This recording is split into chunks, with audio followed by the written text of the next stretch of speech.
Swamiji, sometimes it seems that religion in this world is as much a curse as it is a blessing.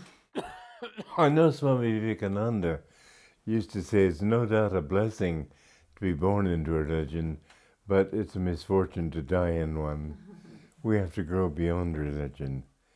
Religion is certain rules that you have to follow, and you need rules, but you need to go beyond them. You need to see that God is in everything.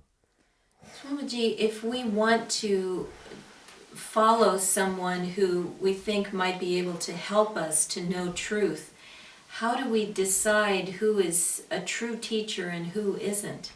Well, it's not that easy. A true teacher, first of all, doesn't want to teach. He wants to share. A true teacher will never speak of himself as a teacher. He wants to be an instrument of God. I know that my guru said, he said just of himself, just a bulge of the ocean. God is the reality. God is the guru. I'm not the guru. Anybody who wants to be looked upon as a guru is not a true guru. Somebody who is wise is thinking in terms of your growth, not of his importance. These are signs. Somebody who is completely, not even humble, but without ego, that he himself, when I looked into Yogananda's eyes, I would not see any sense of selfhood there. It was like looking into infinity. This was a large part of his consciousness.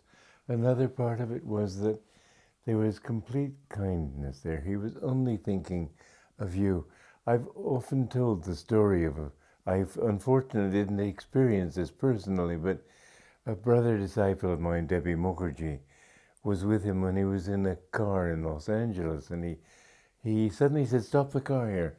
And he got out of the car and walked back several stores to a variety store. It was very cheap looking, and he bought a few things there.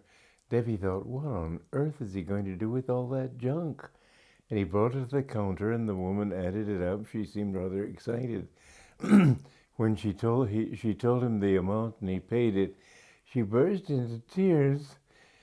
And she said, "I very badly needed just this sum of money." And she said, "God himself sent you here to give this to me. It was closing time. I was afraid I would not get it today." But that kindness to a complete stranger, that was what he was.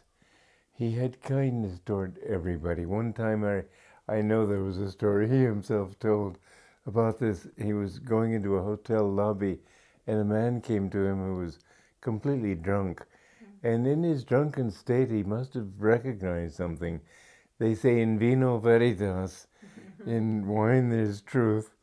And he saw Yogananda, he braced him like this. He said, "Hello, Jesus Christ." And Yogananda said, "Hello there." And he said, and then he wanted to give him a taste of what he was drinking, and he gave him a taste of bliss. And the man said, "Say, what are you drinking?" He's like, "All I can say is there's a lot of kick in it." And he left him sober and sort of wondering what was. But this kind of kindness that he had for everybody. I remember one time, there was another man who was sort of drunk. He was an Indian, and he was being very familiar with Master, putting his arm around him and like this. And Debbie made some sort of deprecating remark to Master in Bengali. And Master in Bengali said, "Don't." He respected him as a child of God. He didn't see a drunkard there. He saw everybody in his perfection.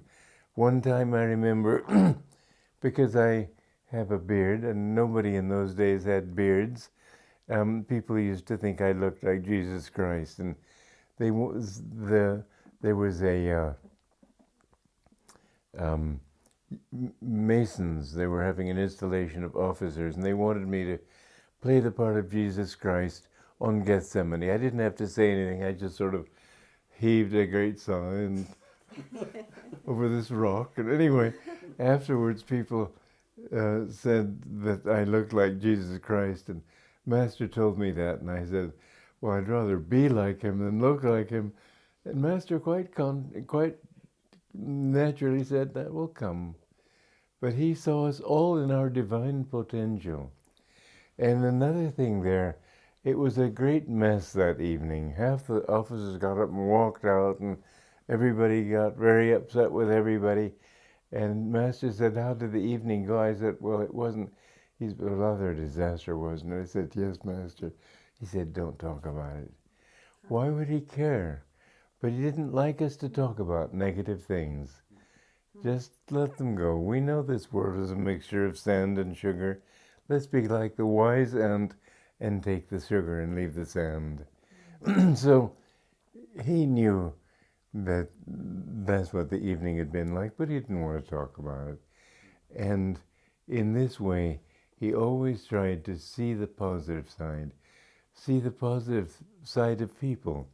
He would see their goodness, and their faults he would try to work on, but always from the standpoint of they can do it, because they're children of God. And I'm potentially a Christ, even though I'm not Christ. My job in life, and your job, and everyone's job, is to become like Christ. Swamiji, it seems that fundamentalism is on the rise. Whether it is or it isn't, I don't know, but it seems that way. I hope it's not, because people shouldn't be that stupid. Anyway. But what is fundamentalism? Fundamentalism is taking the letter and not taking the spirit of the Bible.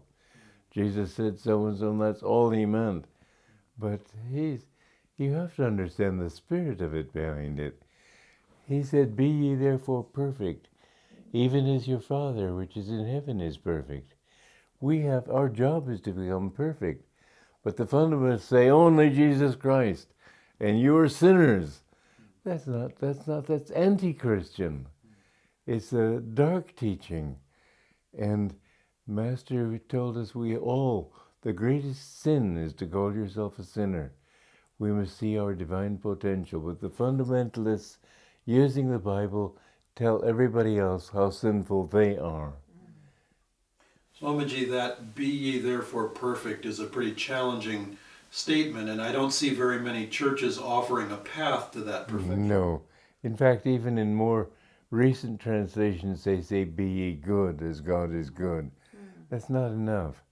He's just saying, "Be ye perfect, even as God is perfect." And Christianity is not Christianity today. It is churchianity. They have tied you into a church. You have to go to church to find God. You have to go to church to be saved. You have to have a minister between you and God. Really speaking, Christianity is between you and your Maker inside. Your Maker isn't your Maker. He's your dreamer, you might say. He dreamed you into existence.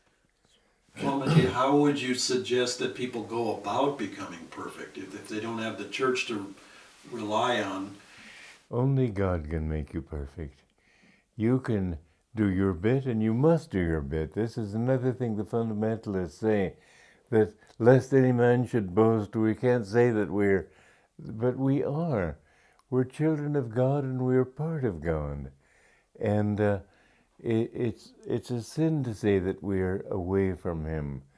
We must understand that He dreamed us into existence, and we are dreaming wrongly. We have to learn to dream rightly.